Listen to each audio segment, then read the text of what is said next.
to your podcast, our podcast, the Popular Side Podcast. As always, he's Yinka Yusuf. Hello, people. And I'm Akin Adike. Yinka, Ajala we keep travel having all over the world. technology. Let's start with I that. have been traveling. And you're not, I have been and the traveling. travels are not they're not stopping. By the way, are they? They're not, unfortunately. I'm traveling again tomorrow. I just got back, 2 hours ago? So Yinka, I was in the UK the past week, visiting my parents. Now I'm back home today. Today's Sunday the 21st. And then I'm off to Boston tomorrow for work. But I such tell is you, life. I don't know how you do it, man. I don't know how you do it. The show has to go on, Yinka. Right? I don't know how you do it at all. But it's all good. How was your week? My week wasn't as fun as yours wasn't fun too. It was a family visit and some work. But mine was just work all through as usual. The usual. The boys are on break, so I don't even have their time yet. That's nice. They've been disturbing me for let's have some fun, let's do something. Let's do stuff. I don't know. Yeah. But they're still home for the whole of August, so maybe I'll take a couple of weeks off in August. Yeah, I got time. Take a couple of weeks off in August and just do something, Life is too short. You should do that. Life is too short, my brother. Anyway. So last week we lost pretty much all of our Euro segment. We lost to a bad virtual studio. Let's blame our virtual studio provider. So Yinka, we should start this week off by doing a new Euro segment. All right, and just pretend like we didn't do it last week. Pretend you just watched the matches. And let's talk about it. How about that? Yeah. Okay. I know the funniest part. We're starting from the semis, remember? Do we have to? Okay, sure. Fine. We'll do it quickly because we did it already last week. So we'll do it quickly. We'll do it quickly. The two semis, right? The first one was England versus... No, did England play first? No. Portugal played first. It doesn't matter how you played. It was England, Holland. It was Spain, France. Those were the two semis. Spain, France. Okay. All right. Yeah. So we can just talk about either of them. Yeah. Okay, fine. Let's talk about England, Netherlands. So England, Netherlands, I think fair to say, tale of two halves, I think. Fair to say. England, I think England had maybe their only good half of the entire tournament, maybe. The second half, that is. The second half, yeah. Yeah. And then once they got their goal, they went back to bad old England. And I don't know why they keep doing that. Which is they can't get ahead and then stomp you to death. They get ahead and then they start backing up. Or even just draw level, they start backing up, which is exactly what happened in this case. So remember, Holland scored first. Xavi Simons once a hell of a screamer from outside the box. Then England equalized. Dubious Kane penalty. Remember, I keep saying this. I don't know what's a penalty anymore, right? If I were to be the ref, that's not a penalty for me. Yeah. But with the way the refs have been blowing, as we say in local parlance, one blow, he bloku blow. With the way the refs have been blowing, right? I wasn't too shocked that was given as a pen. But you're right. England's first half was very, very, very shaky. And when they brought on Palmer and Watkins, those subs changed the game. and the two of them combined for the winner. A through pass from Palmer, which Kane, I say Kane, Watkins, Kane wishes. Kane wishes. See, before he made the run, he knew what he was going to do. He knew I was going to run the channel. Once the ball comes, I'll shield the defender, deft turn, and I will hit it once. So the thought process, the execution, chef's kiss. It was a beautiful, beautiful, beautiful goal. To your point, Kane wished, because in a million years, right? Kane 4 years ago could have done that. Kane Maybe, now, Kane in the tournament, nah, I don't think so. I think he was injured. He wasn't fit. And Southgate should have been bold enough. Yeah, exactly. Southgate should have been bold enough to say, Kane, I need you around for the big bro, camp, making the boys feel gingered. But I'm not sure you're fit enough to play. That's what should have happened. But that didn't happen. Yeah. Anyway, that's my summary of the England Holland game. I think I couldn't agree more. So I think I told you last week I was texting with my brother during that game. Mm-hmm. He's a Chelsea fan. Mm-hmm. He's a Cole Palmer fan. I like Cole Palmer just fine. I'm not crazy about him or anything like that.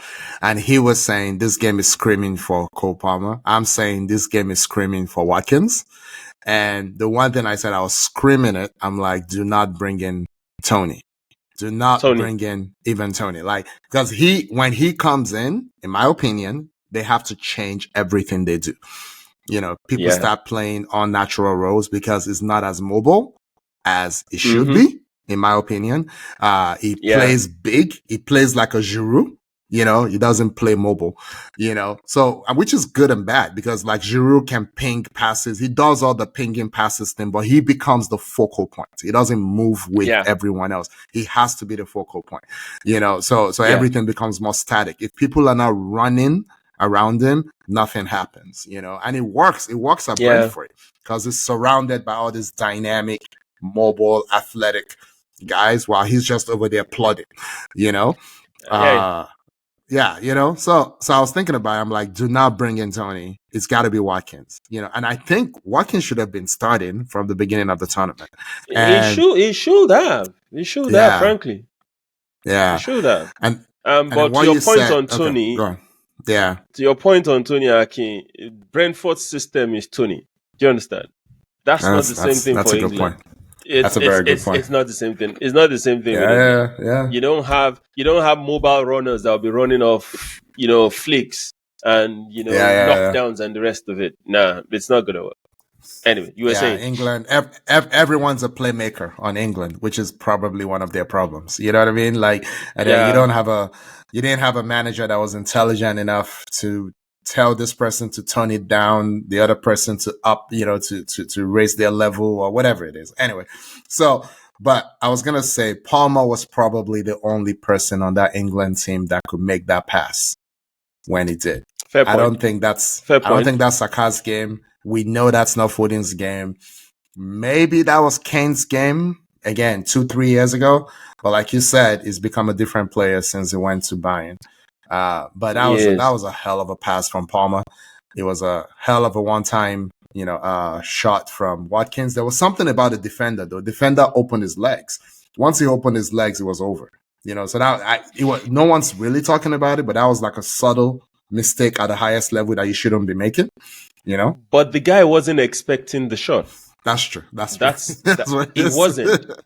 He wasn't. True. And see, Watkins knew what he was going to do. Immediately started making that run. He knew what he was going to do. The defender thought he was going to control the ball, probably touch it one more time. So the defender was just making a stride to normally, how you defend. The guy just turned and banged, and it was just perfection. Him come back. Yeah, it was unbelievable. Anyway, right, so Holland. Before we move on, Holland once again disappointed. A lot of people don't give them, they don't give them the scrutiny that I think they deserve at times. I agree. Right? I agree. So Holland should, you can't keep on just being, perennial underachievers. Yeah. That squad is good enough to do something. Yeah. Coleman, I think, didn't do much, right? You said that from the beginning that he wasn't a good coach. I never liked him. I know. Yeah. And he's just a better version of Southgate, kind of, right? Because that team, I think that team had something, He was playing with their handbrakes. He kind of limited the team, kind of, right? Yeah. But anyway, yeah, that's it for Holland. Second semi-final. Yeah. So hold on before we go to that. I said something about Memphis Depay before, that Coleman has a Memphis Depay problem, similar to how Southgate had a Kane problem. With Kane, it's a loss of form. With Depay, is a lack of talent from ab initio. So I'm like, how did you get to a point where Memphis Depay is the best you can deploy at the number 9? So I'm like, if you have to play him, I don't know why you would have to play him, but if you had to play him, you change your system. I think Weghorst was their best striker. He's not good, but he's their best. Play your best. Play to his strength. Like Füllkrug for Germany is not a great striker, but if he's the best you have, you got to play him. You know what I mean? And it's just that simple. Like Havertz, I get it. He can do other things for you. He can, I get that, right? But Weghorst is a scorer. He comes in, he scores. He's a big guy who, he knows how to use his head, whatever. Depay doesn't, at this point in his career, doesn't do anything well, right? It really doesn't. So I'm not sure why he's even. It doesn't. So he was totally anonymous against England. Their defense was always their big thing, but then they made that mistake. They made 2 mistakes, really, if you think about it. The penalty opening up for, and it just, anyway, but they're out, whatever. Let's go to the other semifinals. Yep. The 2, what was it? Spain versus France. All right, so a couple things on this one. Refereeing issue. Okay, so because I don't know if you remember the first big flashpoint. Remember, Yinka, what I say? If something is a foul in the 90th minute, it's a foul in the second minute. Just be consistent, right? So I think it was it Carvajal or Nacho that pushed this guy's head, Colomwani, down, fouled him, then pushed his head down. It was Nacho. Okay, so let's say it was Nacho. Fouled Colomwani, they called a foul. Maybe even gave him a yellow. I'm not sure. It was in the 8th or whatever minute. But then while he's getting up, he leverages this guy's head and pushes it down to the turf. And I think that was aggressive and should have been, if there was a first yellow, that should have been a second yellow. If there was no yellow, that should have been a first yellow. But that thing was not penalized. But then it made Colomwani so mad that he scored a goal a couple minutes after. So let's talk about the goal. Mbappe finally woke up. He measured that cross perfectly, accurately. Some Colomwani lifted the ball straight to his head. And when Colomwani put his head to it, I actually thought the ball went out, but the ball went right into the corner of the net. There was nothing the goalkeeper could do. Goalkeeper was just standing there looking. The Spanish defending was atrocious on that. There were like roughly 3 people that could have done something, and exactly 0 of them did anything. So that was awful. And then we're like, very awful. France is awake. France scored a goal from open play. Their first goal from open play. This is gonna be amazing. And we're not even in the 12th minute yet. I'm like, this is gonna be amazing. And then Yinka, you take it from there. What happened after that? Then the young player of the tournament, the star of the tournament, Lamine Yamal, decided to shut Adrien Rabiot up by delivering what you and I agreed to be the goal of the tournament. Absolutely. So he controlled the ball. He faked as if he was going to shoot. He caught the ball, then went back to his left foot again, and the keeper wasn't expecting the ball. Mainan wasn't expecting that shot. He wasn't. And that was the keeper of the tournament. That was the keeper of the tournament. Yeah, so he was he was the keeper of the tournament. So he curled it and the ball went off the bar into the net. That was a beautiful goal. That was amazing. That was a beautiful goal. Then all of a sudden, I think France had what I usually call a brain fart. They lost concentration completely, and Spain broke them down again. Olmo had a shot which was on target, by the way. It was on target. It went off Koundé, and initially they gave Koundé an own goal, but later they gave the goal back to Olmo because the shot actually was on target. It was on target. So Spain took over, and Spain, frankly, could have scored 3 or 4 within that short span of France losing concentration. Their midfield completely broke down. Then in the second half, France kind of, resuscitated, and they were like going to score. But unfortunately, your friend, Mr. Dembele, what do you call him again? You remind me again. What a pity. No. What a pity. What a pity striker. The guy, I'm sorry, man. There were so many times he'll get to the byline and he'll just look up and pick up a player. He will just play the ball, hopefully into the box. And at every point in time, it was a poor decision. It's either he's too close to the keeper, or he overhits it, or he hits it straight as a defender. Disappointing. Now, in terms of disappointments, I thought the biggest disappointment for me in this whole tournament is actually Kylian Mbappe. Absolutely. Yeah? Forget the nose break. I don't think this is a nose break issue. His funk started as far back as the Champions League semis. Yeah. Even before the Champions League semis, I think he's switched off. Maybe it's this Real Madrid, PSG, I want to move, I don't want to move. And the thing has affected him all the way to the Euros. Kylian had chances, Aki.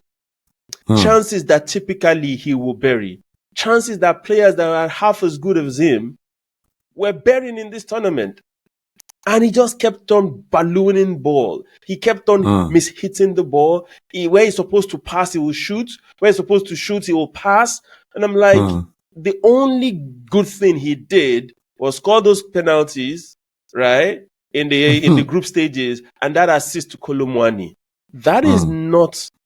You will tell me that's a world class player. No, that wasn't a world class performance. It wasn't world class by performance Kylian Mbappe. And I'm worried about him. I am worried about him. If he goes to Madrid with this funk, the Madrid fans are not this patient. They'll wave the white flag for you, and what that means is, dude, you're out. Right? And you have players like Rodrigo. Exactly. You have players like Rodrigo, Vini Juniors, Vinicius Junior, or players that are willing and ready to take over from you. Yeah. So Kylian needs to sit up. For me, it was a major disappointment. France also was the disappointment of the tournament for me. I agree. So here's the thing with Mbappe. This is how talented this young man is. I think you and I would agree that of the 6 seasons he spent at Madrid, this was his least impressive. Is that fair to say? Okay. Yeah, I agree. But do you know what the returns were personally for him, even though he wasn't playing well? Right? Let me see if I can break it down for you. He played a total of 48 games for PSG this season. Right? Guess how many goals he scored in 48 games? I don't know. You tell me. 44. That's how good this guy is. In the league, he played 29.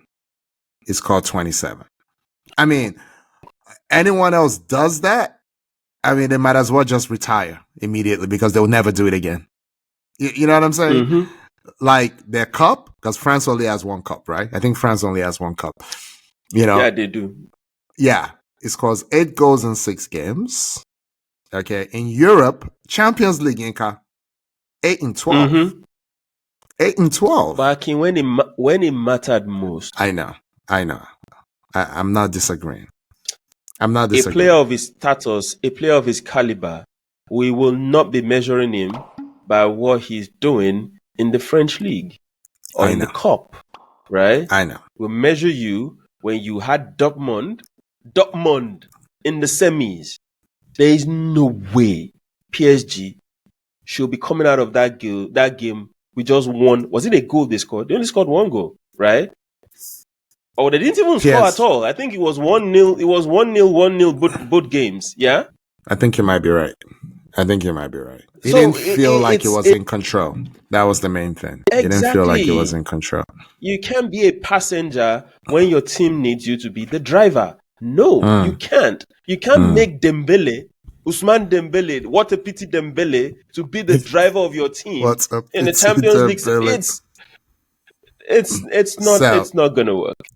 But Yinka, all in all, he spent 7 seasons at PSG. 6 on loan. Sorry, 1 on loan, 6 after they bought him, right? Yeah. He scored 256 goals in 308 appearances. I mean, that's just... I know it's the French league, but no one else is doing it in the French league like that. Yeah. You know, no one is scoring that number of goals. You know, it's quite something. If we can put it together, you know, at Real, they have a great manager. Their defenders are coming back. I don't know what they're going to do with Toni Kroos leaving and, you know, Modric being really, really old. They need to figure something out. They'll be fine. We'll see. They have Tchouaméni, they have Camavinga, they have Valverde. They'll be fine. They do. Madrid will be fine. They do. And the only thing Madrid is the only people they're competing with is Champions League and Barcelona. That's true. And Barcelona. I'm sorry, Atletico Madrid is they're not serious. They're not serious. They're not serious. Okay. So he has enough wiggle room, right? And I pray sincerely for him, not after collecting how many millions of pounds are signing bonus. The Madrid fans will not take it. If he doesn't hit the ground running like Jude did, like Bellingham did, because now Bellingham has set the bar. He does not. He might end up being a hazard, as an Eden Hazard. But it's too talented. If he's not careful. It's too talented, Yinka. It's too ambitious. It's too athletic. It's just... Plus, people love goals, and he's never going to stop scoring goals. You know what I mean? As long as it doesn't get crazy injured, because it still uses his speed a lot. Okay, Yinka, you know what? Fingers crossed. Unpopular opinion. Henry Mbappe. Prime Henry. All day. So, all day. Before I say what I'm about to say, are you saying this 2 or 3 years ago as well? I just want to be sure. When you say 2 or 3 years, how do you mean? Just 2 or 3 years ago, when Mbappe was... No. So here's the thing. Okay. Right now, I've seen Prime Henry. Yeah. And I can also say I have seen Prime Mbappe, because there's a dip right now. Or else, unless he elevates significantly again. If you're telling me to compare Prime Mbappe, to Prime Henry, dude, Henry all day. So all day, all season, everything. Henry. I agree with you. I believe that as well. But you know, we're in the minority of all minorities. You know this, right? Because the world only sees goals. You know, and what people don't understand is Messi and Ronaldo scoring ungodly amounts of goals only matters because of what else they bring to the table. You know, number one, they never got injured. They pretty much never got injured in their prime. You know, they showed up for every match, right? They showed up anytime they showed up, their team won, right? And and if Ronaldo changed clubs and it was all good, it didn't matter where he played, it was excellent. Messi did not change clubs, but changed every season. Yinka, I think we can say this. Every season is forward partners changed. His frontline partners changed, right? You know, Ibrahimovic, Henry, Eto'o, you know, and then Sanchez for like 2 Messi, seconds. Suarez. Then Suarez, then Neymar, and then there was David Villa, right? David Villa was there too, right? For like a hot minute. And the only constant was Messi. They played him in the hole. They played him at false nine. They played him the only place they didn't really play him consistently was on the left. They played him on the right. On the left, They moved him after scoring like 1 million goals. They're like, you know what? Suarez is too fat. He can't run around. Let's put him in the middle. You go back to the right. It's like, okay. And then he goes and scored 100 goals again. You know what I'm saying? So for me, I don't care about the goals. I say this all the time, usually when we talk about midfielders. But honestly, even for strikers, I don't care as much about the volume of goals as, like you said, when you score them and what else you do for your club. And Mbappe hasn't successfully transitioned into a central striker when his club and his country have needed a central striker, which blows my mind. You know what I mean? And that's why, for me, I think Henry has it for me, because Henry has provided whatever his club and country needed. It's not about the volume only, and because if you think about the old Arsenal, like, how did they play Kanu, Wiltord, Davor Shuka? People forget that. Davor Shuka was there. Platz was there for a little bit. Remember? These are all people that were there, and then Perez, who pretty much played like a forward, was a fantastic winger who was really a forward, or a forward who was a wing, whatever you want to call it, and they played all that, and Henry still got his 27, 29, 30 goals, but it was never about the goals for me with Henry, It's about how devastating you can be, he had speed. I think Mbappe is faster, just going north to south, just like speed, just running 100 meters. I think is faster, but that ball sense, Akin, is not even close. Henry is way, way better. Henry's prime, way, way better than Mbappe. It's not even close. I'm not saying this because I'm an Arsenal fan. Anybody that believes Mbappe, see, what we said was Mbappe, based on his trajectory, he could be better than Henry. But right now, right today, we've seen his best. Mbappe's best compared with Henry's best. Not close. Yeah. But most people will only look at the goals. Okay, Mayinka, we need to talk about the finals of the Euros. Let's talk about the finals of the Euros. Okay, so England versus Spain. Yinka Yusuf, if you lived in the US and you watched the pregame, you will think England was playing England for the final. There was no coverage of Spain. There was no coverage of Spain, Yinka. It was just, is it coming home? Is it coming home? Is it coming? I was so disgusted. I'm like, I can't watch this. So how was it where you lived? Because for me, it was disgusted. I'm like, you're not going to talk. So, Yinka, Spain became the first team ever to win 7 matches at the Euros. Obviously, this is a 24-team Euros. There's an extra round or whatever. But I'm not even sure. I think there were only 2 others that won 6. This was significant. This was amazing. I think England won, 2 matches in regulation? Well, the Holland game. Yeah, and their first game. And their first game. The other one's a shootout. Yeah. So the final, Yinka, the final was between a team that won 7 matches and one that won 2. Yeah. So should we really have been surprised? That, oh, by the way, for people who haven't found out, England lost. Yeah. Should we have been surprised? So Akin, so Spain deserved to win. Yeah? Oh, yeah. No doubt. Yeah? Given in the game and given the whole tournament, I think they deserve to win. But I think actually England gave a good game in that final. The only bit that was annoying to me. Convince me. Yeah. No. So the only bit, and hear me out. The only thing that was annoying to me is that they only came out to play when they went behind. When Spain scored, the England that emerged after that going down, if they had played the whole 90 minutes that way, we might have had a different result.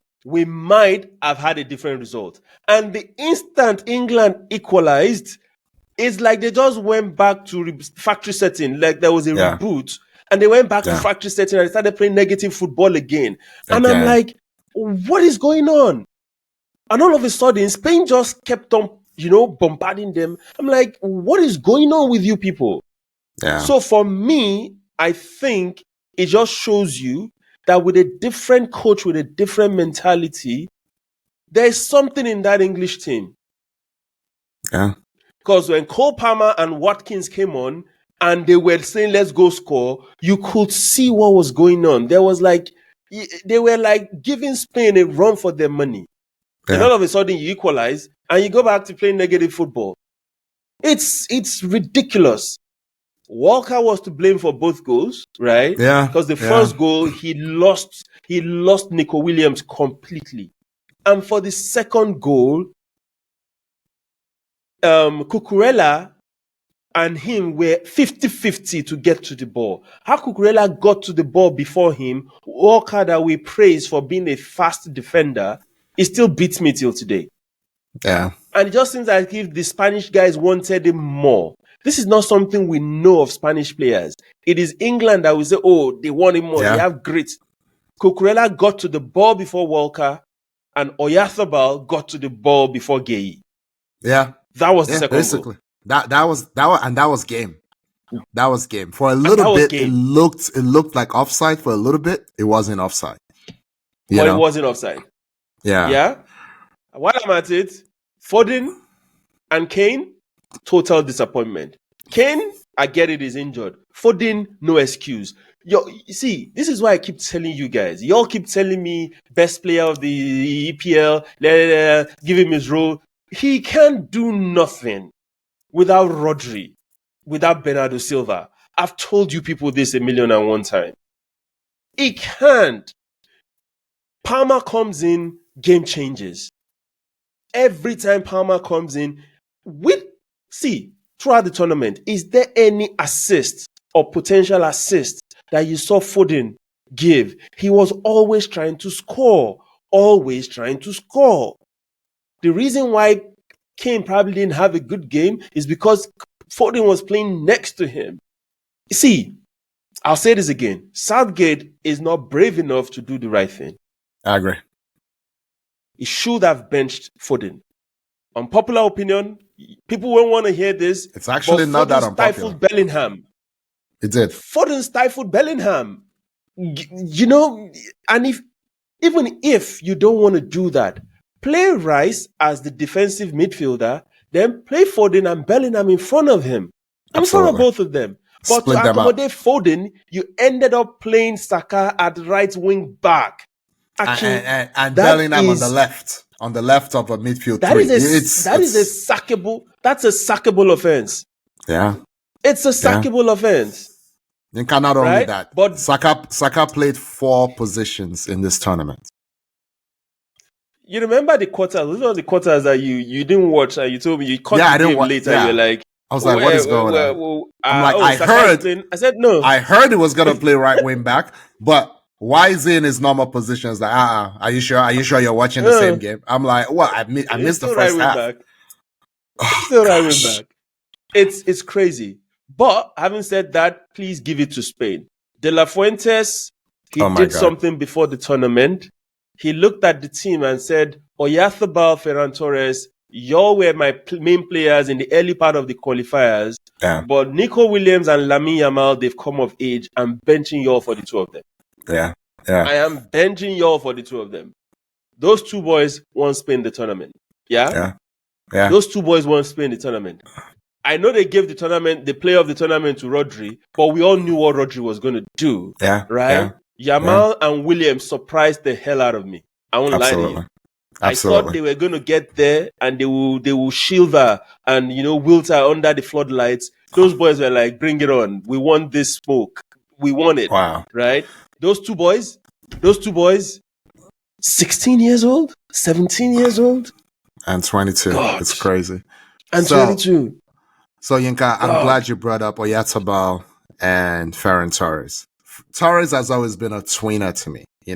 Again, a forward who isn't out and out striker, who isn't really a winger. He can play anywhere in the front three. He can play anywhere, but he doesn't play anywhere great, which is the problem. You know, which is why, what's his name? Pep looked at him. I was like, oh, you want to buy him? Yeah, you could buy him. And if Pep hadn't sold him to Barcelona, he would have sold him to Arsenal. You remember, so Pep was ready to let him go, right? Now, I would have taken him at Arsenal because we were so bad at the time. He was better than Lacazette and Aubameyang, so I would have taken him. But I can say, and Oyarzabal is on a team that is trying to do something great. It should be no more than a substitute. Let's just be real. It should be no more than a substitute. It does little things well. Is extremely coachable. And he's one of those, this guy, Bill Simmons, who used to write before he made so much money in podcasting. I stopped writing. He used to say this whenever I would write about basketball. And Yinka, if you haven't read the book of basketball, you have to get it. Yeah. So, you have to read it. So he would talk about what you bring to the table and what you take off the table. The best glue guys are guys who bring more to the table than they take off. Right? So even some of our best players, and you know how much I love Messi, you know how much I love LeBron. The player, not the guy who does an nepotism. The player. I love LeBron. The player. Okay? Because for me, LeBron has great basketball character. Great basketball character. Because it doesn't look for self first. It looks for other people first. And for me, I think that's the essence of sports. But if you play Messi and you play LeBron, you have to play in a particular way. So if you use the Bill Simmons formula, they bring a ton to the table, but they take a lot out of it as well. So, and the older they get is when you really see that formula begin to break down. So Argentina is there right now with Messi. You got to surround him with pretty much 10 thugs, including a thug goalkeeper, or it doesn't work. Because people have to run for him because he can't run anymore. You know what I mean? And that's the thing. LeBron hasn't played defense in like 15 years. You know what I mean? Like, it's the same thing, So but Oyarzabal is one of those. He brings everything to the table, doesn't really take much off of it. Torres doesn't bring as much to the table, but also doesn't take much off of it, So, and of course, if coach says you're going to be on the bench, they'll give you consistency of the bench. They're not going to, pout or whatever. But anyway, Yinka, I think we crowned a deserved champion. For me, Lamine Yamal should have been player of the tournament, not just young player of the I hate this thing. Look, if you're good enough, you're old enough. For me, it was the most influential. I think he ended up with 1 goal and 3 or so assists. 3 or 4 assists or so. Yeah. And then the funny thing is he scored or assisted in every knockout game. That's crazy. Yeah. You're not supposed to do that young, right? You're not supposed to do that young, Well, can I quickly chip in? Yeah. I agree with you. If they had given him, I wouldn't have been angry. Yeah. But the reason why Rodri is because Rodri was just doing Rodri things, and it's become normal to us. I mean, nah, it's Rodri, But Rodri, I've told you 1,000,001 times. Rodri is by far the best defensive midfielder, right, in world football right now. It's not even close. And I don't know how the guy does it. It's the count. Sergio Busquets, when he was really Busquets, you now have that skill, that nifty movement and everything. Now compare that with that height, that brute force, physicality, and that, physicality. He can just knock you off, and when he knocks you off the ball and he retrieves the ball, he doesn't just balloon the ball. He does something useful with it. He lays it on.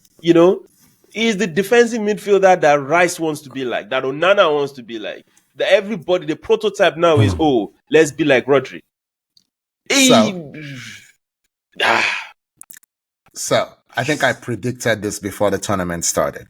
I'm like, England's problem was their players were either too young and or too inexperienced and or haven't played enough in the position Southgate is playing them in. So they're too young too inexperienced just in general, too inexperienced in a particular position. Rice is old enough, is not too young. He's experienced enough. He's at 6-7 years at the top level. But the problem is he calls himself a number 6, but his best work for Arsenal this past season came as a number 8, right? And Inka, I sent you something. 1 second, Inka. I sent you something from John Barnes, right? Where Barnes was trying to demystify this thing. I was like, what is wrong with England? What is wrong with Southgate? Like when he was watching England play, every time Rice went up, the commentators would be like, he should do that more often. And John Barnes was like, he should not. He should stay as a number 6 and develop himself and stop trying to convert every number 6 to a number 8. Because in England, if you don't balloon, like you said, or if you don't run and bust the gut, box to box, 90 yards down, you're not useful. So in England, what Rodri does is discounted. What Makalele did was discounted. For me, Rodri is more like Makalele than anything else, to be honest. That's what it is. The simplicity. But Yinka, sorry, go ahead. So I think you've more or less said what I was going to say. I should have been patient with you. No, it's true. See, this is the problem when you have a player that is is a Swiss knife. Can play multiple positions. Rice can play centre back. He can play defensive midfield. He can play centre midfield. That box to box role, right? It is left for the coach to coach that kind of player and tell him, you know what? All I need you to do is make us tick. Get the ball, give the ball to people. If we're on the attack, when the defense moves forward together and my defenders are on the halfway line, you are then in a closer position to goal and you can influence the game that way. You can shoot, which is what happens to Rodri. The goals that Rodri gets, people will say, oh, no. It's not because he ran box to box. It's because the City midfield or the City team is so advanced up the pitch that Rodri himself is probably sat maybe a few meters from that arc of the 18-yard box. Do you understand? Yeah. So that's how he gets the goals. You don't have to box every time. But England, they will say, even if you're not a good player, give me effort. No. Stop dumbing the skills of your players just for the lack of giving me effort. It is effort that made Conor Gallagher get into that team. It is effort that made Jordan Henderson play for England for as many years as he played. Not talent. But at times, don't ignore talent. Don't ignore skill. Don't just keep saying effort every time. You're dumbing these players. That's the problem with Rice, and you perfectly captured it. Captured it. Anyway, no, it's just a hangover to you. Phil Foden, he needs to sit up. I'm not gonna let him get a pass here. No. Y'all caused this. When y'all were waxing lyrical about Foden. God. Oh, it's the best thing since sliced bread. Is this? Is that? Is that? The England team was restructured to fit him in, and he still didn't deliver. So stop. He's a good player. Is he world class? No. I've said this 1,000,001 times. Do I hate him? I don't hate him. But y'all should, pump the brakes on Foden. Please. Are you done? Thank you. Are you done? Are you done destroying this young man? This innocent young man who's never done anything to you? You know? I'm done. Okay, it's so sad that people think I'm hating on Foden because he's not the player I'm rooting for is a City player. You know? It's Rodri. It's Rodri. It's not. I'm not calling an Arsenal player or anything. It's Rodri. It's Bernardo Silva. It's Kevin De Bruyne. Those are the people that make Foden look like a superstar. They're not there right now. It looks ordinary. Anyway, okay, let's quickly run through the team of the tournament. Yeah? Oh yes. Let's quickly run through the team of the tournament and talk about the people we believe should have made the list that were omitted. So the team of the tournament had goalkeeper was Mainan. Back four was Walker, Akonji, Saliba, and Cucurella. Midfield had three Spanish players. It was Rodri, Fabian Ruiz, and Danny Olmo, and Musiala, Yamal, and Williams up front. Yeah. So, Akin, do you agree with that list? Are there people you think should be bounced? I didn't love seeing Walker there. You know, I'm like, this is not this is not a lifetime achievement, type thing. Mine and I was happy for. I thought it was really good. His defense also made him look good, but I thought it was really good. For me, if he wasn't mine and then the Georgian goalkeeper, although they didn't advance, far enough, but I thought it was fantastic. Neuer was good. There was a lot of good performances, and frankly, I didn't love the Spanish goalkeeper, and I thought it could have been a weak point, but it was very solid all through. It could have been any of them, to be honest. So mine, maybe it's fine. I think it did well. Akanji was Switzerland's best player, maybe he and Xhaka. It was fantastic. Even in the game where he missed the penalty, he was fantastic. He lost the penalty, yeah. Yeah, it was fantastic. So I don't have a problem with that. Saliba, the less said about him, the better, because I'll just go on for 8 minutes, talking about how good. Can you imagine Didier Deschamps started off the tournament saying what's that, Konate was going to start ahead of Saliba. And then Konate never got off the bench. That's another sackable offense. But to his credit, he reversed himself, right? He reversed himself, Okay. Then I think he was forced to. It may have been forced to. Cucurella. So this is one where I'm changing my mind on Cucurella, right? I think you've convinced me that I shouldn't let a bad Premier League season change my opinion. So I actually, before the finals, I went and looked at how he's played Saka in the Premier League, and he's actually played Saka really well.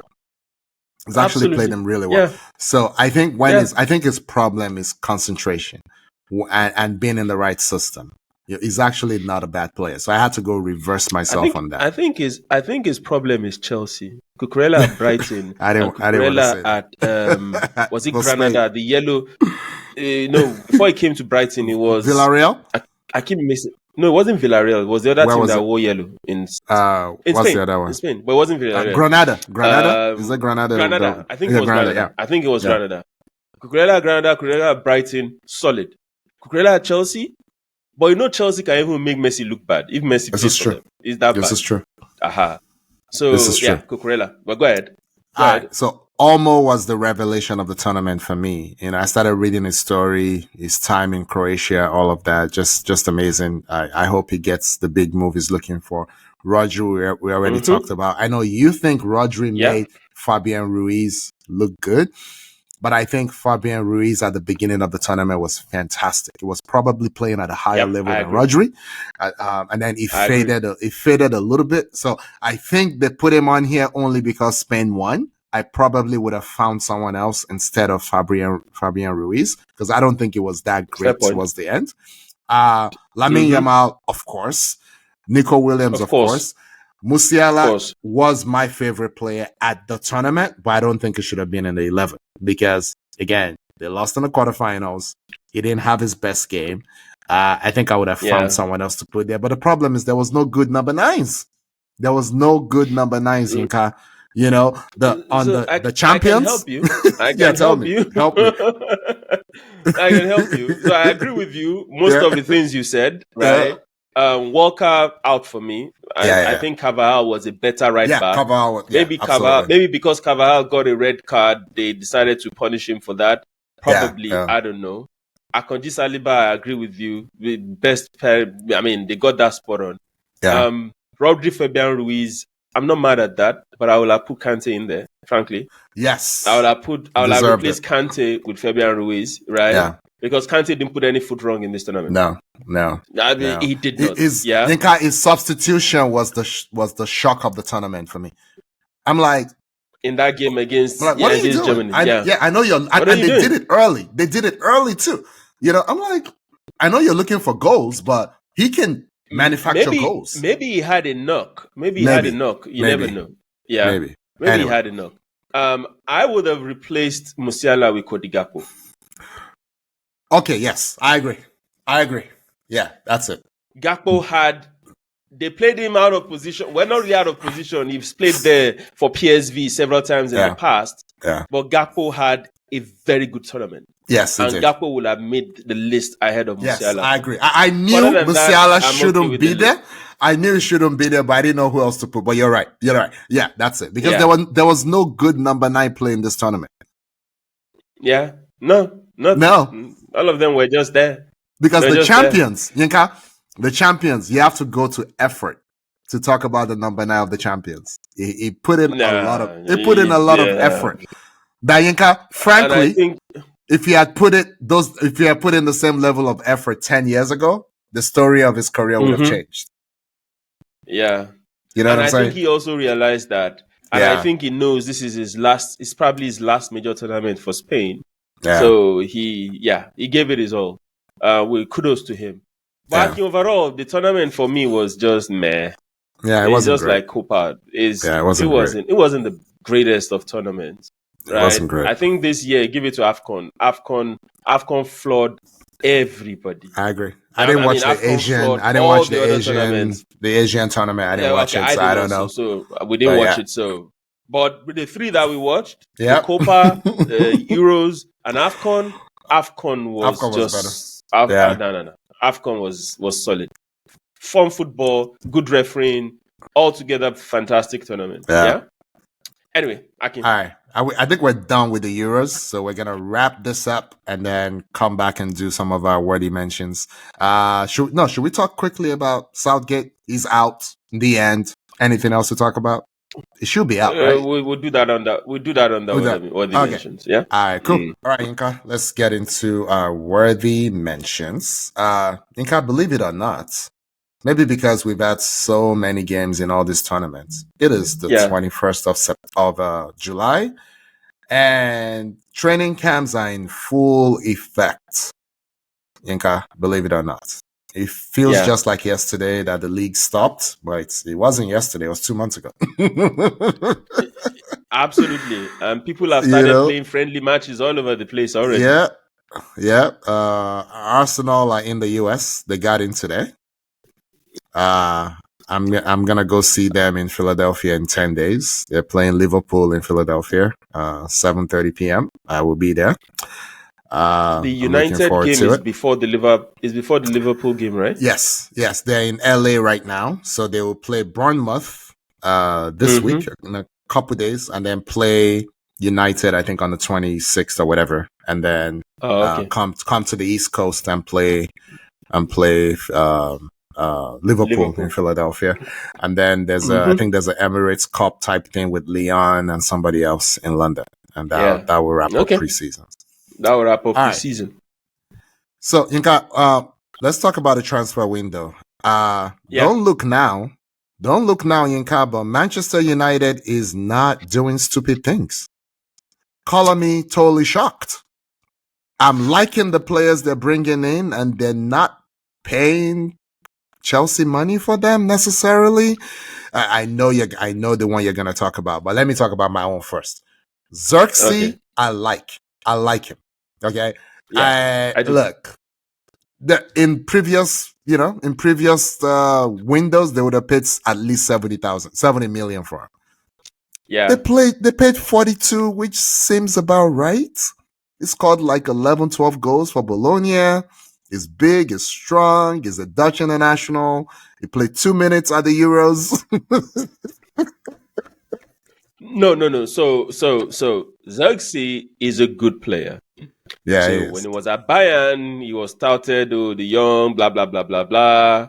But he had some injuries. Things didn't work out that well. He went to Bologna and he kind of revived his career, right? Yeah. But is Zirkzee the kind of acquisition that will blow your brains out and be like, wow, this is... Well, 42 million.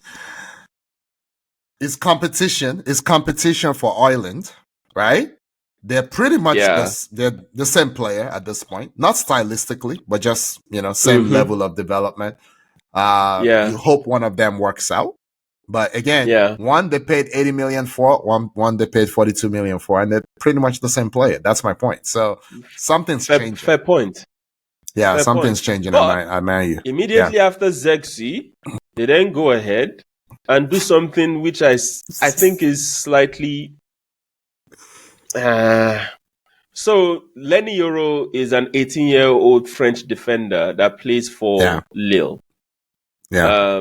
United paid £52 million for him, with a potential for it to rise to 60 based on performance add-ons. Yeah. He played against Glasgow Rangers in the friendly they played. Was it yesterday or day before yesterday? Actually, I watched the game. Good game. He had a good game. But £60 million for an 18-year-old defender? Are you really learning from your mistakes in the past? Are you shocked that nobody else, right? Really, Lille more or less bullied the boy into accepting this deal. Because Madrid were interested in getting him, but Madrid were saying they were willing to wait. Exactly. Is it that they pay lower or they will wait till next season when he will come at a lower price, you know? So, Akin, I know you like Zirkzee, and I don't have a problem with Zirkzee. I like Zirkzee. I do. That 60 million pounds for Lenny Yoro, right? Nah. So, especially if you look at Calafiori that Arsenal is about to get, who started for Italy and was one of the breakout, defenders in the Euros. If you're getting him for 40 million pounds. Yeah, depending on you ask, there's add-ons, it might end up being 45.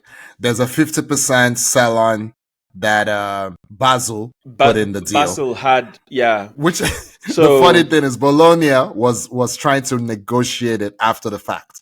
So they're like, Basel, will you take less? And Basel's like, why the hell would I take less? Why will I take less? Why will I take less? And that's what is holding the deal right now. Yeah. That's what's holding the deal right now. Unless the young man, and Juventus was interested. Real Madrid was interested in Calafiori. But everybody, Ornstein, Fabrizio, everybody reported that he said, nah, guys, I want to go out. I want to go to Arsenal, right? I remember. And Bologna don't want to sell to Juve. They don't want to sell to Juve. Exactly. And Bologna and Arsenal. Right? You know why, right? Why is that? Thiago Motta. Because Thiago Motta is the new Juve coach, right? Yeah, he is.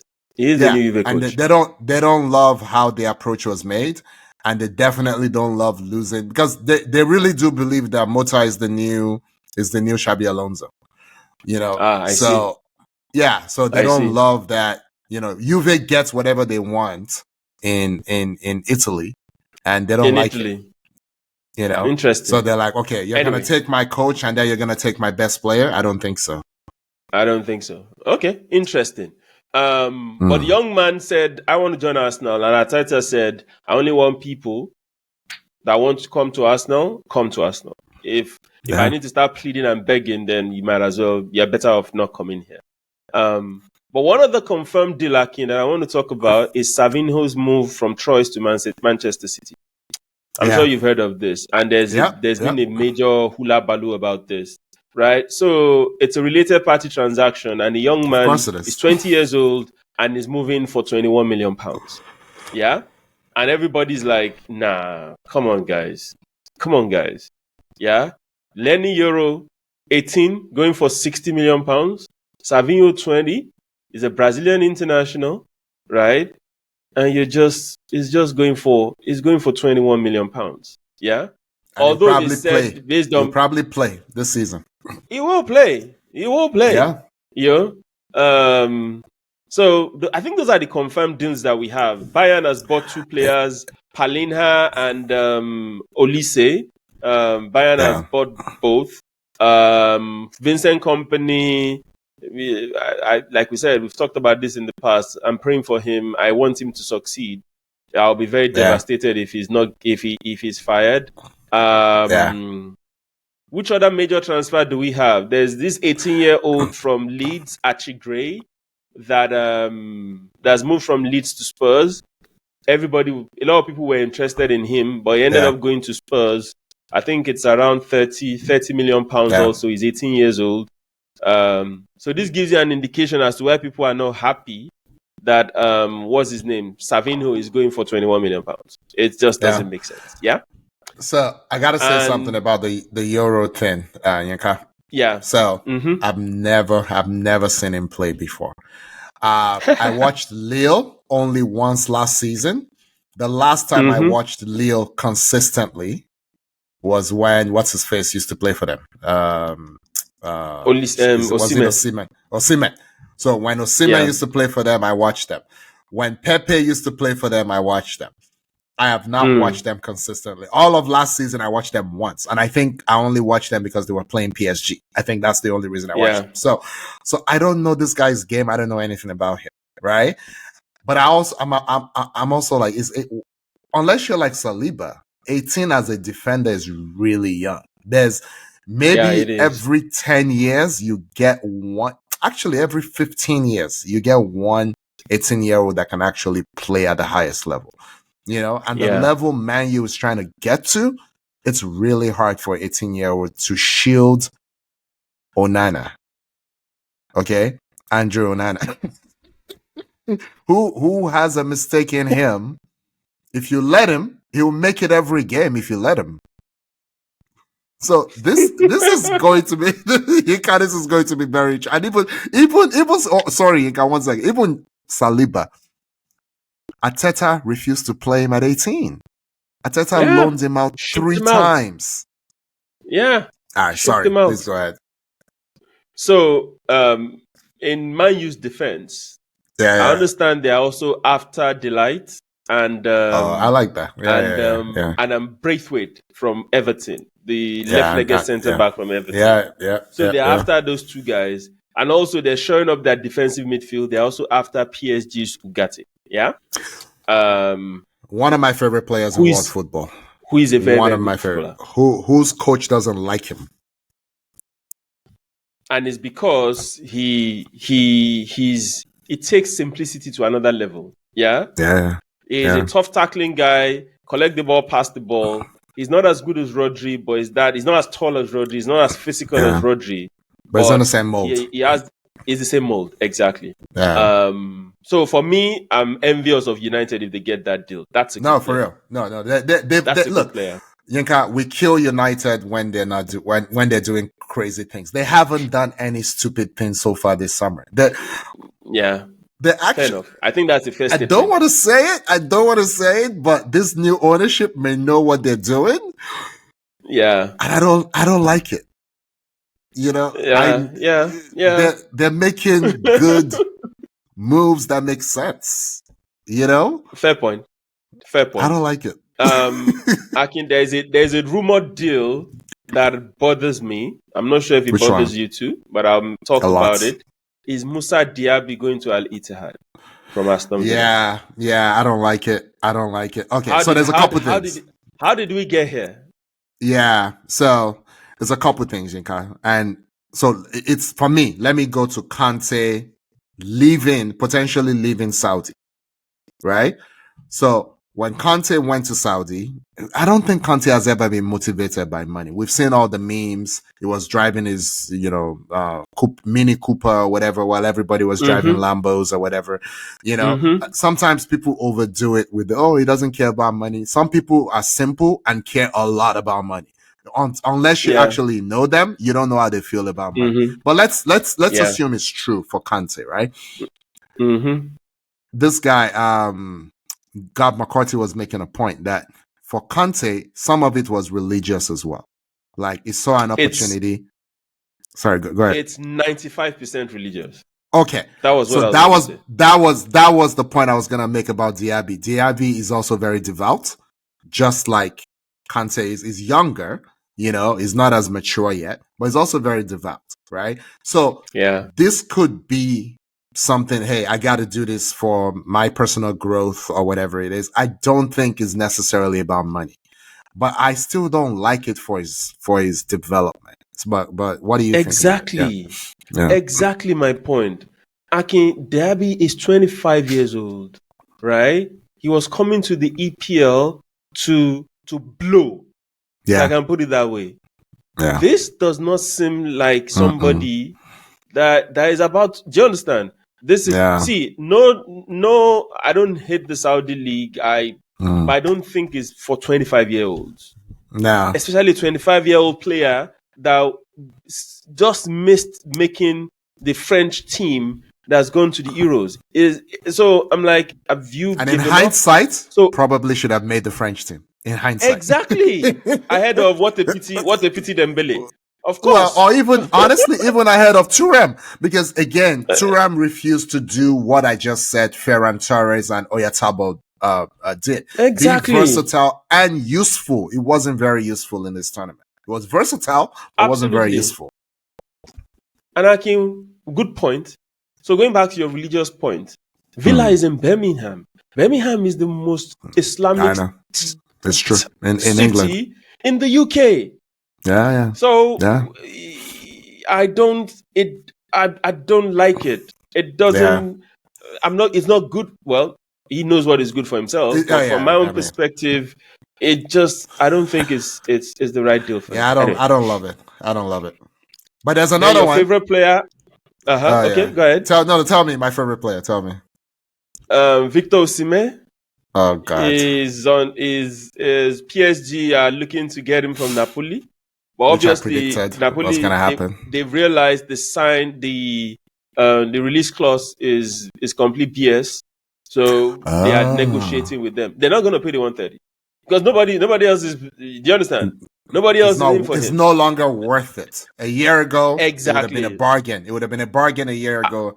Now it's too much. So right now, they're like, nah, we're not paying. You still want him to go? Because he's told Napoli that, guys, I'm not signing a new deal. Right? Wow. I'll work for free. At the end of the season if y'all keep. Does he have one year left or two? He has one. Oh wow. He has one. Wow. Yeah, it's in his last year. Then João Neves from Benfica, who everybody's been raving about. Yeah. PSG they're also on his tails. They want to get him. Yeah. I think those are the major rumors that I have. But you said there's another one that you were going to talk about. Which one? The one. So let me quote the great philosopher, Mr. Thierry Henry, when he says, "When I think about Arsenal, I think about Bukayo Saka and Emile Smith-Rowe." Yeah.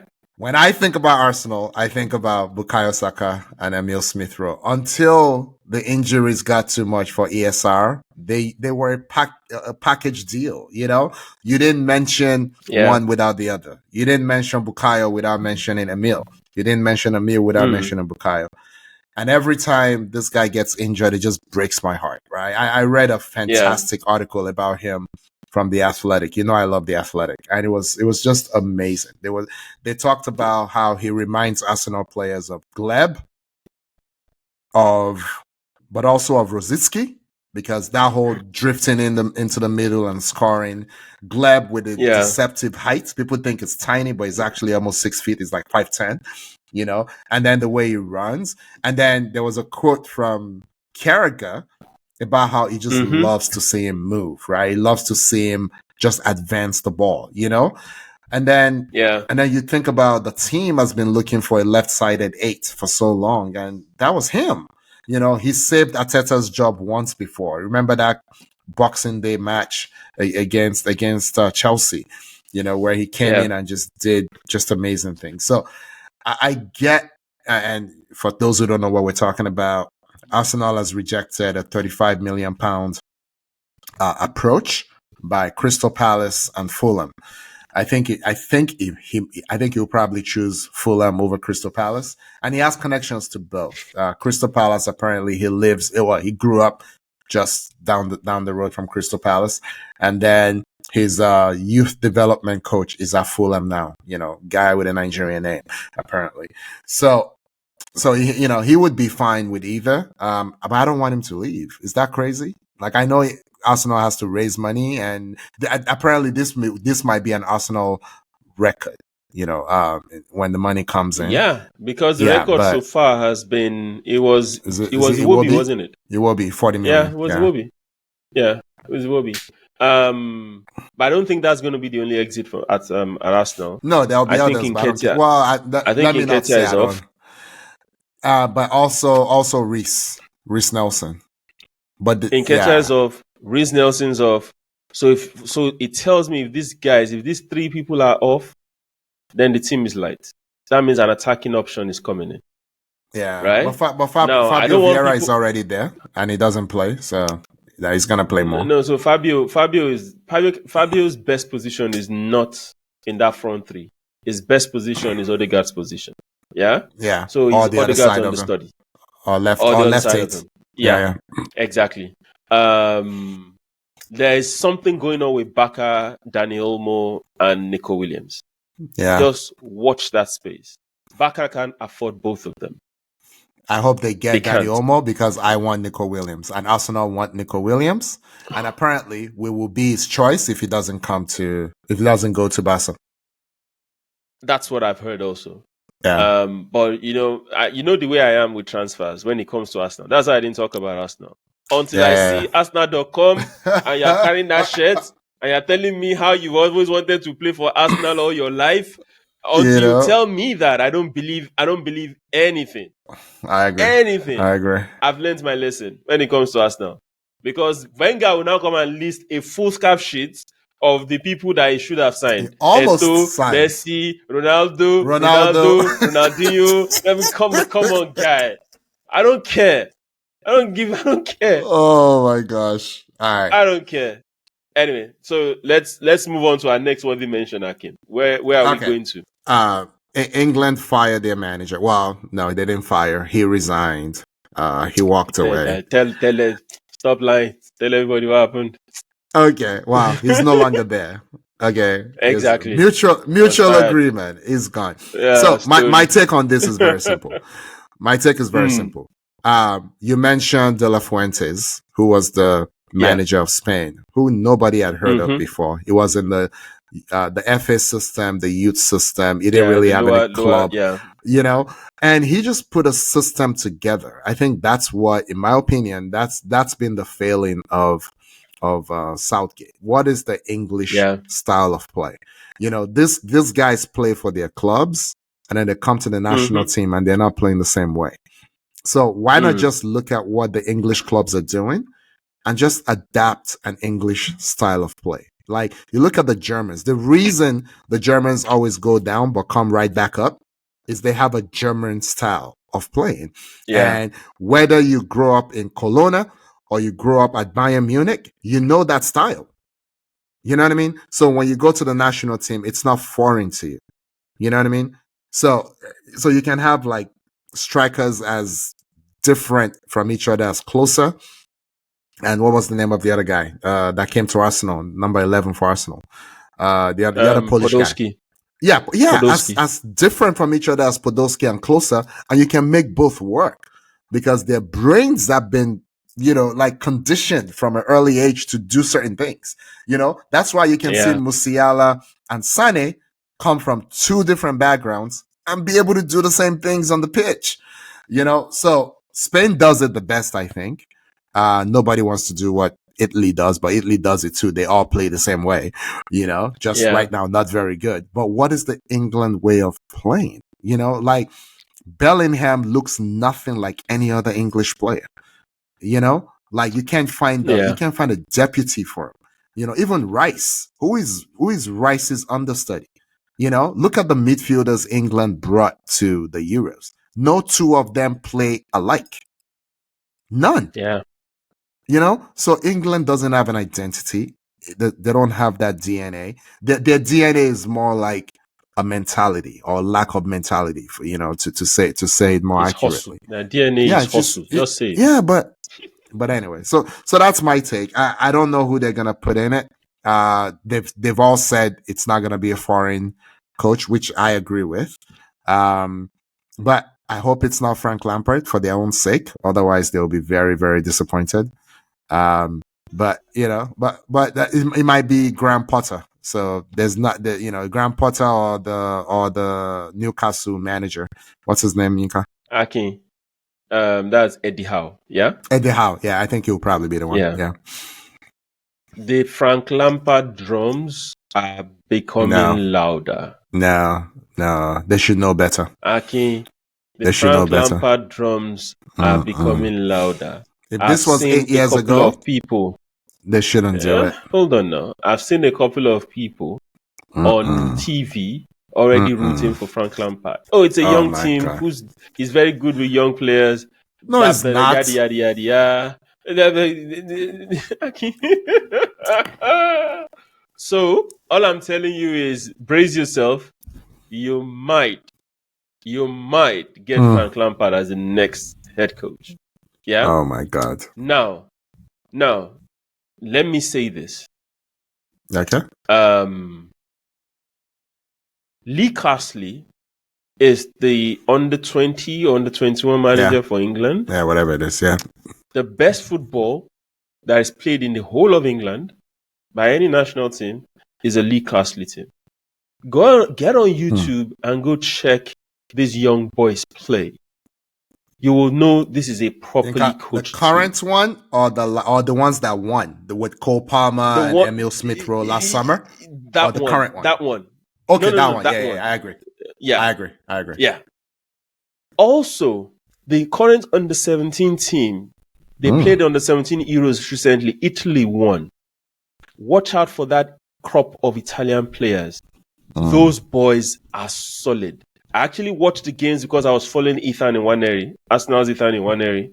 And I ended up falling in love with the Italians. Those boys are solid. They have, I can't remember the guy's name. They have one number 11 and a number 10. The guy is like 5'8" or 5'9", that 11. That guy is a star in the making. Wow. I don't know his name. The Italians won the tournament and they won convincingly. They beat everybody silly. Right? Wow. So whatever it is they are doing in Italy, trust me, guy, they're doing it very well. That under 17 team is solid. But the English team too, they're very solid. They lost out on shootout to, was it France or Italy? I think they lost out on shootout to Italy themselves. I can't remember. But that team also, the identity, the footballing identity is there. So one thing I've realized is at the age group levels, England is actually doing better. Okay. At the age group level, they're doing better, right? So maybe it's in their best interest, right, to start seeing how these young boys evolve. Okay? So I think Lee Carsley, they should put Lee Carsley's name in the hat. They won't though. But knowing England and knowing the way Southgate came into power, right? I'm not a betting man, but I'll put my money on Frank Lampard being the next England manager. Oh my God. That would be such a bad idea. He can't coach. I'm sorry. Like I know Southgate can coach, but I really know that Frank Lampard cannot coach. Like Steven Gerrard can coach. I think he lost his way. He lost his way at Villa. And Emery is just better. Emery is, has 20 years of experience above him, right? He's been in the trenches or whatever. Unless you're absolutely brilliant like Pep, there's some things you just can't teach. You need the passage of time to know how to move. Even both of us in our jobs, right? It's the same stuff, right? You can be brilliant on day one, but if you've never experienced something, you've never experienced something. So Gerrard, there's something there. Look, you wanna put Gerrard in charge right now? I'm like, you know what? Go for it. I'll be okay with that. Yeah, go for it. But Frank Lampard cannot coach. He can't coach. I'm sorry, he can't coach. Anyway, and that's the problem. Anyway, good luck with England and their manager search. Yeah, right? let's move on. It's not our headache, It's not even our problem. Why do we care? It's not our problem. Why do we care? Where are we heading to? The Olympic basketball. Okay, I got to set this up. So I didn't watch last night. So again, today's Sunday. Last night, South Sudan played the U.S. I did. I didn't watch, but I was following the thread, my friend's thread, and they were like, ooh, what's going on with South Sudan kind of thing. So I'll let you take it because I didn't watch it. Halftime, South Sudan were up by 14. Against the US. The US didn't know what hit them. They didn't know what hit them. They thought, see, the tallest South Sudan player is Wenyan Gabriel. He was with the LA Lakers. You remember him? I remember. Yeah. Wenyan Gabriel started off center against Joel Embiid. You will think that's barbecue chicken, right? As Shaq would put it. It wasn't. Wenyan Gabriel turned into Splash Brothers. He was draining threes over Joel. There's a particular guy, I've forgotten his name, number 14 for South Sudan. This guy was giving Steph the business. The whole team, the US team, underestimated these guys. They shot 1 for 13 from the 3-point as at the second half. No. Second quarter. 1 for 13, like midway into the second quarter. Akin, those boys were flying up and down the court. They were diving for everything. They over-hustled. The game only calmed down when Anthony Davis and Bam Adebayo came on board. And they were like, okay, you guys, you think you can play physical, right? That's when the US gradually caught up. Jason Tatum, the US gradually caught up. Then, like 3 minutes to the end of the fourth quarter, US were up by 5. All of a sudden, these boys came back again, the South Sudan boys. And with 20-something seconds to go, they were a point ahead of the US. Wow. And the US was like, so what do we do? So they gave the ball to our good friend, Mr. LeBron James, right? A lot of people might choose not to agree this, but in my opinion, he carried, right, in that drive to the basket. He carried. Yeah. But yeah, he drove by the South Sudanese player. Then he laid the ball up with his lefty. They went up by 1. South Sudan had the chance to tie, but Anthony Davis just decided to do Anthony Davis stuff. Himself and Bam Adebayo, they were like, they locked down. They locked down in that final play. So the US escaped. In fact, escape is an understatement. What's the worst word than escape? Right? I don't even know. They were lucky. I'm so happy for the South Sudanese team because it was obvious before the game, FS1, Paul Pierce, Skip Bayless, they were like, oh, the US are going to win by 43 or something. But I was happy that these boys gave a good account of themselves, right? I think Steve Kerr needs to change that starting lineup. It's not working. Embiid is not working. I'm sorry. Embiid is not working, right? And at times, just give Bron the ball and let him play point guard at this point. Let Steph play the shooting guard. Let Steph run off, picks and everything, right? But I don't know how they're playing. The US team didn't look good, frankly. But they look better when Bam and Anthony Davis and Jason Tatum are on the floor. And remember, KD is still injured. KD hasn't played any of the warm-up games. I think he's going to play the next one or so. So KD brings something else, right? That I don't think Bron has. I don't think who else is in that starting lineup with Bron. I can't remember. But yeah, the South Sudanese guys, they give a good account of themselves. I'm proud of those boys, right? This was similar to, was it 4 years ago or 8 years ago when Nigeria played the US? It was the last cycle. So it was the Olympic, the last one. So 3 years ago, because 2021, they played the 2020 Olympics in 2021. Nigeria won. Yeah. And Nigeria won. Points. It was almost exactly the same thing. Yeah. But the US managed to sneak a win. Yeah. Okay. But yeah, that's I have a lot to say about this. How do I put this? I think at some point, the best players in the world right now are not American. I think it's fair to say. right? LeBron will, until LeBron stopped playing, it will always be in the conversation for best player in the world, right? So let's just get that out, right?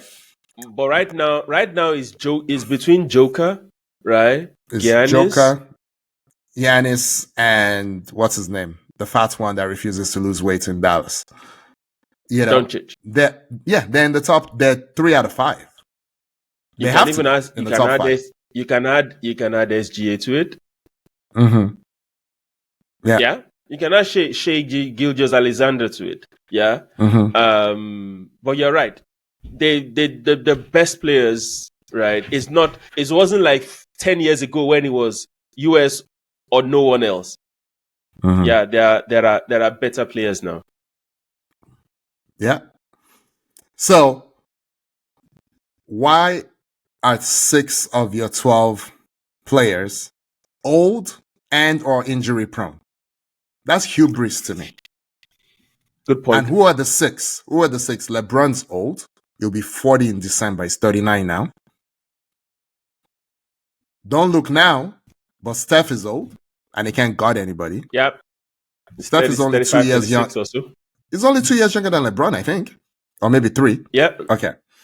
Can't guard anybody. What's his name? KD is injured as we speak. Yep. As we speak. Originally, they put Kawhi there, who missed 12 or 14 games. They took him out now, or he took himself out. That's the 4th one. Controversially. Right? Embiid is never in shape. Embiid has never played an important game or an important stretch where he didn't break down. His MVP season, he broke down at the end of it. Every playoffs, they're talking more about his injuries than his play. Every playoffs. Yep. And he's never been able to push through physically to accomplish anything in his career. What is he doing there on that team? Okay, I've counted 5. There's a 6th that is not coming to me right now. But they have 6. AD is old, yeah. But I'll give him. I think AD should be there just on talent and youth, relative youth only. I think he should have been the starting center actually. Oh yeah, I think it will be eventually. No, and then Kerr says it's going to be Embiid. Kerr said he's already said it's going to be Embiid. I think Steve Kerr is an let me be careful how I say this because we do have Americans that watch this. Yeah, I think it will be America's Southgate. Okay, I was gonna call him an over promoted coach, but because of the Splash Brothers, he has rings. So because he has rings, they think it was his coaching that got them rings. But Kerr can't coach. Steve Kerr can't coach. I agree with you, by the way. Yeah, in the last 5 years, they've made the playoffs twice. Okay, everybody will focus on the one time they won the championship, but I focus on when you miss the playoffs. In all the 4 major American sports, basketball is the easiest to make the playoffs. Right? You shouldn't be missing the playoffs 3 out of 5 years. So you can focus on the 1 out of 5 that you won. I'm focusing on the 3 out of 5 that you missed the playoffs. You can't coach. So if things aren't breaking exactly well for you, you have nothing to go to. You can't even be the 8th seed 3 years out of 5. What are you doing? Okay. So again, that team is so poorly put together. The hubris. Yeah. Are South Sudan good? I didn't watch the game. Are they good? Did anyone think they were good before the game? Precisely my point. They were good, but not taking the US to the last possession of the game. Good. I think that's the best way I'm going to put it. They're good, but not that good to take the US to the last possession of the game. So it was a disaster. I think the hubris, and I'm gonna say the same for the women's team as well, because they're doing a similar thing as well. Right? They're doing a similar thing. You took that out of my mouth. But go ahead. They're doing a similar thing. The world is catching up. Now, there's still a bigger gap in the women's game between the Americans and the others than in the men, but it's closing up. So I went during this Caitlin Clark argument, should she be on, should she not be? I went and looked at all the US's games at the last Olympics. And I think they only beat Nigeria by 9. Yeah. And that was the Nigeria without the Ogumike sisters who wanted to play. You know? So, and they only beat France by like 11. They beat Japan by a lot. So when people say, oh, you're going to win the gold anyway, that may be true again this year, but will it always be true? Now, for the first time in history, you have what? 2 French women that were in the top 10 in the draft. That never used to happen. Yeah. Yeah. But Aki, to buttress your point. Yeah? To buttress your point. The female, there's only 12 players on the female side. Yeah?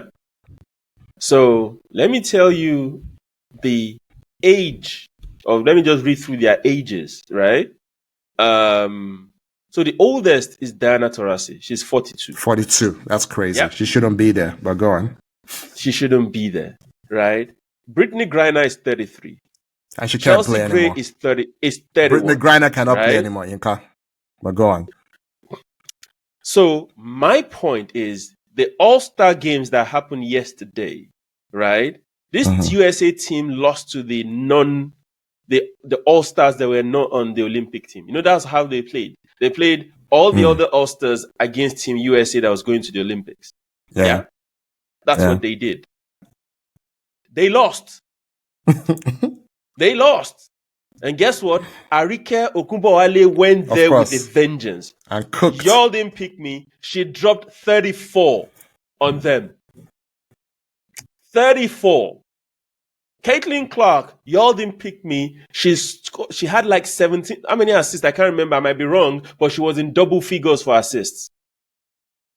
Now, I would have thought that Chelsea Gray and Diana Taurasi, you mentioned this last time. I said, okay, let's just give them, let it pass. But thinking about it now, I think you were absolutely spot on. There is no way Chelsea Gray and Diana Taurasi should be in this team ahead of Arike Ogunbowale and Caitlin Clark. No. And I'm not saying this because of the Caitlin Clark hype. I'm saying this based on the evidence. That girl can dime. She can dime. Right now, Caitlin Clark is averaging. I think she has the highest assist in the league, right? She's averaging 8 assists per game. She's the top assist provider in the WNBA. And she's averaging 17 or so. So it's just it's maybe it's unfortunate, but they will still win because AJ Wilson is just too good. She's too talented. She plays both ends of the floor. She's gonna drive the US to the championship. Herself and Stewie, Brianna Stewart. Yeah. But these other guys, they shouldn't be there anymore. And it's the same thing for the men's side. There are people that, frankly, they shouldn't be there anymore. But on the men's side, what they will say is at least the younger ones played the FIBA championship and they lost in the finals, right? But I'm like, no, I'm not saying you should take all those people. That FIBA is like the younger tournament that people don't really want to play in, right? Right now, that men Olympic team, that's not the best that the US can offer. No. It's not. And it's the same thing, right? It's the same thing for this women's team. Wow. Which is absolutely ridiculous. It is ridiculous. Okay. I think we've done enough on the Olympic team. We've done it. Congrats to South Sudan. They say almost doesn't count, but when you're supposed to lose by 40 and you lose by 1, I guess that's okay. Yeah, I agree. The US will probably still win it, both male and female side. But it's just not. It's not the right thing to do. Yeah. Let's quickly check on the WNBA before we wrap things up. Yeah. Yeah. So now that they've had the All-Star game, when does the league come back? Do they get a break or something? I don't know. No, they get a break for the Olympics. They're not back until after the Olympics. Oh, okay. Oh, I didn't know that. Okay, that's good. That's good. Yeah. So it's half season after the Olympics. Everybody comes back. Okay. But right now, Akin, without any doubt, the MVP for the WNBA is Aja Wilson. Yeah. Till today. So she's gonna. I think she's gonna win it. She's gonna win it. She's gonna again. win a third in a row, right? That's gonna be a third in a row. Third in a row. Wow. Yeah, third in a row. She's averaging 27-12 with 3 blocks. That's crazy. She plays both sides of the floor. That's crazy. She's just amazing. And she doesn't look that athletic. She doesn't move like she's that athletic. You know? Exactly. Well, she is. She's sneakishly athletic. Yeah. The rookie of the year is still up for grabs. I don't think it is anymore. Caitlin is averaging 17 and 8, right?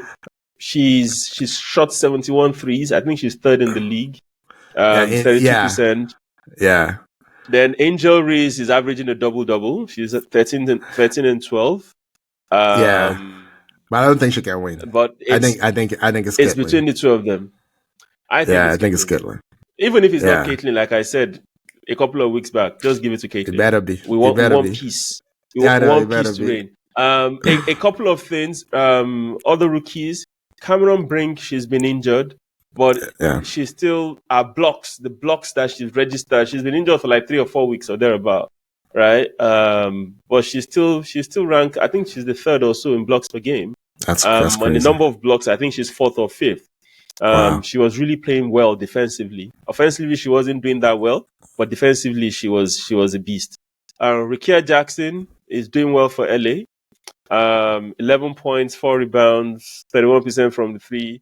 And it's not really about, the volume. When LA needs to score, they need points. She just comes up, does a thing.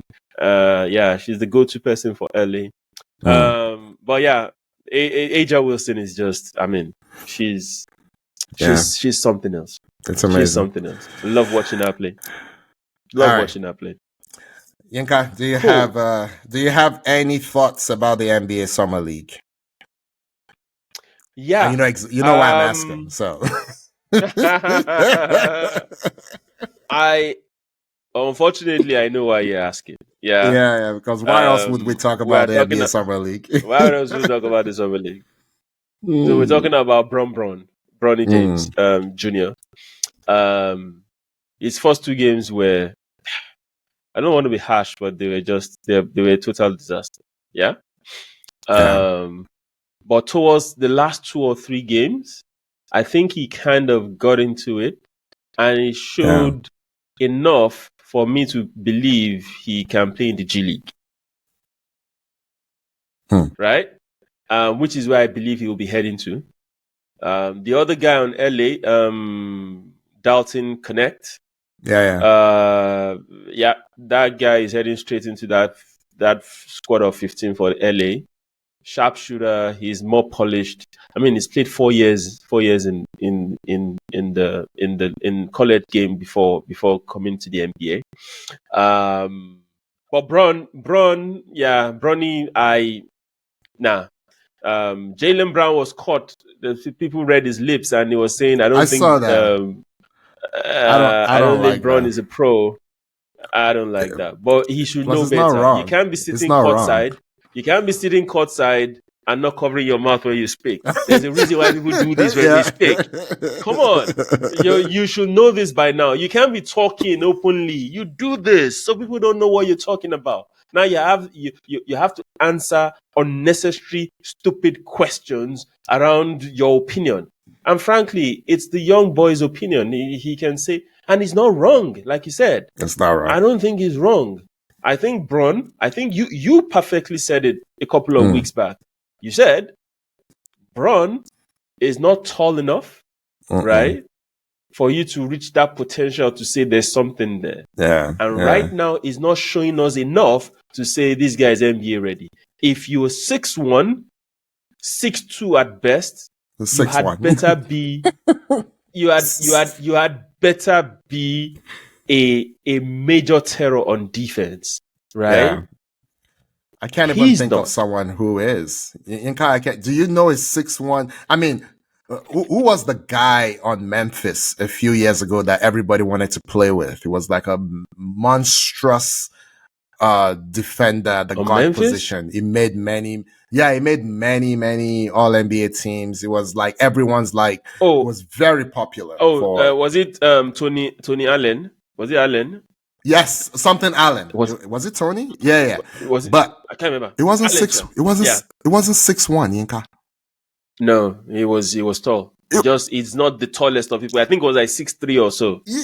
But it wasn't 6'1". I don't know any 6'1" defensive specialist in NBA history. Because you wouldn't even normally when you're 6'1", you won't make it on the court. So now Chris Paul being a good to great defender in his prime and being an absolute monster as a playmaker, that's one thing. But Chris Paul is one of the best point guards to ever live. You know what I mean? So, so I remember when Chris Paul came in with, what was his rival? The guy that went to Utah. Was it Derek? What's his name? Me and names, man. Derek Williams? Darren Williams. Darren Williams. That came from Illinois and was drafted. He ended up leaving because of injuries.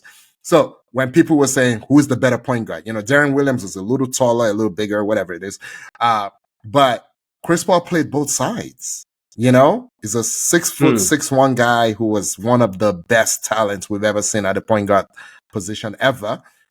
And then can also lock you down on defense, But a guy who is primarily there for defense, I've never seen at 6'1". It's just you're not tall enough. That's real. It's Tony Allen. It was Tony Allen. Thank you. I know it was an Allen. Tony Allen. How tall is Tony Allen? I don't think he was 6'1", Yinka. I think he's like an NBA height, NBA size. Yeah, I think it was just so what I'm checking here is showing me in meters. It was 193 meters. That's tall. So, because I'm 6 foot, I think I'm 184 and I'm 6 foot. So I you know what? Let me Google it. Wow. But anyway, Tony Allen height 6'4". He just looks small because he was guarding a Kobe Bryant. Exactly. Who was 6'6", and he was guarding people that looked taller, so we thought it was small. Exactly. Right? You're right. I can't think of a 6'1". I can't think of a 6'1" defensive specialist. So if you're 6'1" and you want to play in the NBA, you had better be Allen Iverson reincarnation. Do you understand what I'm saying? Right? Sheesh. So Bronny is not there yet. Bronny showed enough in this summer league to warrant a G League spot. No. So I mean, the last two games, Akin, he showed some flashes. He did well. He dished some balls. He made some shots. He tried, right? So let him get on the G League. I'm sure the Bron greatness will rear its head. But on the other hand, Bronny's younger brother, Bryce. Oh Lord. but we talked about this. He's the better player, but I don't think he wants to play. I don't think he likes basketball. I think that's the difference. See, they did was it a Call of Duty gaming tournament in Las Vegas? Bronny won. Yeah. And I'm like, dude, that's your calling. Maybe you should be in esports or something. At least you don't need height to play esports. You guys are terrible. You guys are terrible. But okay. All right. I think we've done enough. Anyway, I think we've done enough, actually. Do we have a donkey of the week? Nah, I think it's been a good week. Nobody has been silly. Nobody's been silly. Nobody's been stupid. Yeah, we crowned one last week, right? Did we crown the Argentinian team last week? Yeah, we did. Enzo, okay. Yes, we did. All right, I'm gonna say something real quick about that. Go ahead. No, you go first. You go first. No, you go ahead. Okay. No. I was just going to say, just in case people didn't get it, Enzo was our donkey of the week. Okay, yeah, it was and if Enzo. I wanted to be harsh, I can actually make him 2 times because what he did was it was crazy, stupidly silly. But go ahead. So we found out more information this week about what happened on that bus. So apparently, before the game, I think it was before the game or right after the game, Messi went to the team and said, comport yourself the right way. Absolutely no singing of whatever songs or whatever. It was directed at Colombia. Like, we're not going to make fun of Colombia. We're going to act right or whatever, right? That was Messi as captain and elder statesman told them. Yeah, this is ESPN's reporting. And then Shaka actually was saying this. And then, but Messi was not on the bus. I don't know if it was because he's local or because it was his injury, whatever. So one, I'm happy Messi was not on that bus, because one of my friends was like, Argentina is a racist country. And, and if we say anything about Messi, some people, he was talking about me, some people will get upset, blah, blah, blah. But I'm like, I truly think Messi is a good guy, not just because I love him and I think he's the best to ever do it, but I think he's a good guy. So I would have been shocked if Messi had been. I was just hoping we wouldn't find a video with Messi singing this vile song, but apparently it was not on the bus. It was not on the bus, and that's when this thing happened, and these guys were filming themselves and made an ass of themselves. So I just wanted to say, for Messi haters, it was not on the bus. We have no evidence that Messi is racist, or that is silly, or that is stupid. Messi doesn't speak. So it will be shocking to me when the one time you catch him on camera is to sing a racist song. He doesn't even speak. He's singing about French players having Nigerian mothers, and he doesn't speak. So I just have to get that out there. So it's just bad behavior. Horrible behavior. Anyway, Aki, we made it to the end. Yeah, we got to do something about that technology. We'll figure it out. Yeah, we have to. We'll figure it out. It's getting harder and harder. But Yinka, I got to make my appeal. I got to make my appeal again. We have over 8,000 followers on Instagram and less than 500 subscribers on YouTube. We need you to please subscribe to YouTube. Absolutely. Subscribe. Hit the notification button so you get all our many, many, many, many videos that we release. So help us help you. Right. Absolutely. And also tell a friend about us, right? Tell a friend about us.